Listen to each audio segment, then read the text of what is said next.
मुकद्दर के सिकंदर की trial screening के दौरान रेखा जी प्रोजेक्शन रूम से देख रही थी। जया बच्चन जी फ्रंट रो में बैठी थी, अमिताभ बच्चन जी अपनी फैमिली के साथ सेकंड रो में बैठे थे।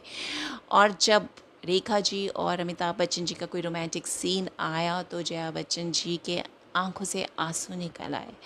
और उसके अगले दिन ही अमिताभ बच्चन जी ने डायरेक्टर्स और प्रोड्यूसर्स को मना कर दिया कि वो रेखा जी के साथ काम नहीं करेंगे। और जब रेखा जी ने अमिताभ बच्चन जी से पर्सनली इस बारे में पूछा तो उन्होंने कहा, I don't want to discuss anything regarding same. यहाँ से समझ आता है कि अमिताभ बच्चन जी समझदार इंसान हैं। गलती करी उन्होंने और अपनी गलती को सुधार लिया। कई बार ज़िंदगी में ऐसी सिचुएशन आ जाती है जब आप बहक जाते हो, आप आउटलेट ढूंढते हो। गलत तो है, बहुत लोग गलती करके नहीं सुधरते, यहाँ पर सुधर तो गए। इमोशनल है वो, उनसे अपनी वाइफ के आंसू भी नहीं देखे गए। जबकि रेखा जी ने इसी इंटरव्यू के दौरान बोला कि मुझे समझ नहीं आता कोई बिना प्यार के किसी के साथ शादी में कैसे रह सकता है। कितना गलत है ना। जो इंसान अपनी फैमिली के पास वापस जाना चाह रहा है, आप उसको बुला रहे हो, पहले तो इन्वॉल्व ही नहीं होना चाहिए मैरिड पर्सन के साथ, बहुत गलत है।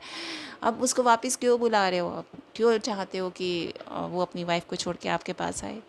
जया बच्चन जी की यहाँ दाद देनी पड़ेगी। मैंने ये भी पढ़ा है कि जया बच्चन जी ने एक बार रेखा जी को अपने घर पर खाने पे बुलाया, उनसे काफ़ी बातें करी और अच्छे से अपना घर दिखाया। और जब वो जाने लगी तो उनको बोला कि मैं अमित जी को कभी नहीं छोड़ूंगी।